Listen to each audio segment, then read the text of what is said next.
Alhamdulillahirabbil alamin. Kita lanjutkan pembahasan kita terkait dengan tafakkur, Ramadan sebagai syahrut tafakkur, bulan tafakkur. Kita sampaikan di part pertama, tafakkur itu ada 3 bagian, bahwa ala salah satu aksam. Yang pertama, kata Habib Abdullah bin Alwi al-Haddad, yang pertama adalah tafakkurun fi ajaibi al-qudrah. Sudah saya jelaskan kemarin, ya, memikirkan, merenungkan tentang kekuasaan Allah yang ajib, yang luar biasa, yang dahsyat. Ya. Ya. Kemudian kata musannif, kata Habib Abdullah bin Abdul Haddad, wa tafakkur fi bada'i wa bada'i al-mamlakah as-samawiyati wal ardiyah. Memikirkan keindahan-keindahan kerajaan, ciptaan Allah, kerajaan yang ada di langit, al-mamlakah as-samawiyah wal ardiyah, dan kerajaan ciptaan Allah yang ada di bumi. Ini Habib Abdullah ini mengistilahkan sebagai kerajaan. Jadi yang ada di bumi, yang di langit itu sebagai kerajaan. Kerajaan siapa? Kerajaannya Allah. Kalau di muka bumi ada raja-raja yang punya istana yang begitu megah, tapi perlu diketahui, bumi dan seisinya, keindahan dan seisinya, itu adalah kerajaannya Allah, miliknya Allah, istananya Allah, yang Allah ciptakan. Begitu juga yang di langit yang lebih besar. Di langit, di antara langit dan bumi, ada kerajaan, yaitu awan. Kerajaan awan yang begitu indah. Kalau kita naik pesawat, Masya Allah, betapa indahnya. Ya, kerajaannya Allah yang berupa awan saja. Jangan ke langit, awan saja begitu indahnya. Mulai awan yang tipis-tipis, yang warnanya putih bersih. Ada yang kemudian yang agak abu-abu. Ya. Kemudian ada yang pekat sekali. Ya. Ada kemudian awan yang berisi dengan petir, berisi angin dan seterusnya.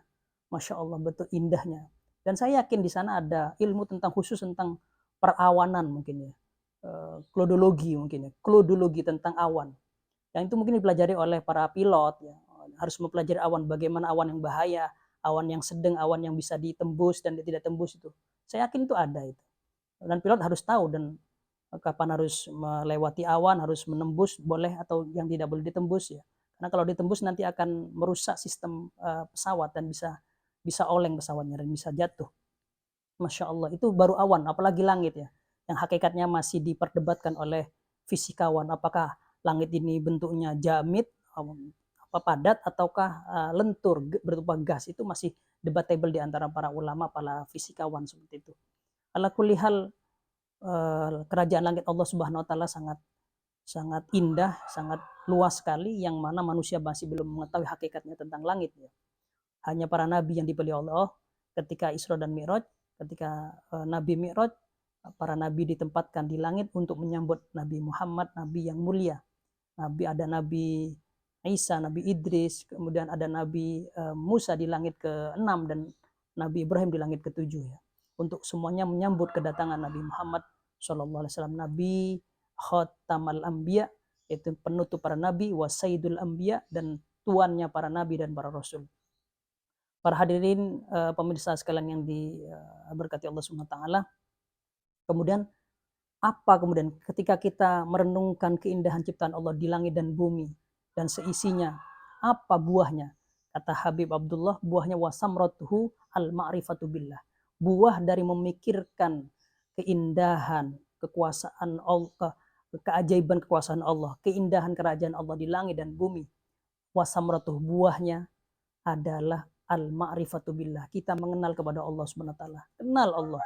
Maka ketika kita sudah kenal, maka kita akan cinta kepada Allah. Karena dalam pepatah Indonesia dikatakan tak kenal maka tak sayang. Maka kebalikannya, dengan mengenal kita akan sayang. Orang kalau sudah kenal akan sayang. Inilah yang diharapkan dari tafakkur, mengenai keajaiban-keajaiban kudrahnya Allah dan keindahan-keindahan rawa'i wa bada'i kerajaan Allah di langit dan bumi.